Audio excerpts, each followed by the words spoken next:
Life was so different when we were at school, wasn't it, Celia? You're right, our kids have it so easy. They were so strict about uniform when I was at school. Now they can more or less wear what they like. Yes, at my school in Australia we had to wear the most awful straw hats, and on special occasions we had to wear white gloves. Was it like that here in Britain, Celia? No, it wasn't quite as bad as that at my school, Amy. But our skirts had to touch the ground when we knelt down, and we'd have been expelled, I think, if we'd come to school with earrings or makeup on. Bill, did you have to wear a uniform? Yes, we did, but it didn't bother me that much, apart from the horrible caps that we had to wear.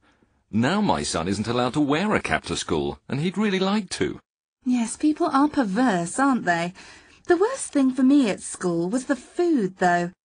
There was no choice at all at school dinners, and we had to eat everything on our plate or we were in trouble. Was that the same at your school, Amy? Yes, it was, Celia, more or less. We did have a little bit of choice, but we had to clean our plates. I remember how we used to put food into a little cupboard in the wall beside one of the tables.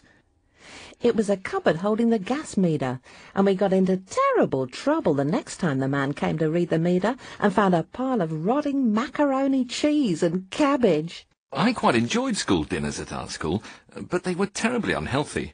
Old chips and lots of sweet puddings. I think they think much more about nutrition these days. Yes, perhaps. But my daughter still hates school dinners. She complained the other day that there was only a choice of 2 different flavours of ice cream by the time she got to the head of the queue. Oh, I know, Celia. They just don't realise how lucky they are, do they? My daughter complained the other day that her new French teacher took off a mark for every spelling mistake in a test. She thought it was incredibly petty of her, and most of the class ended up with 0 marks, including my daughter, of course. Well, at least she only got 0 marks. We got a very sharp rap on the knuckles if we got less than 50% in a test. It really hurt. It seems incredible to believe now. It's not that long ago, really, and yet things have changed so much. Yeah, for the better in some ways, but not in others.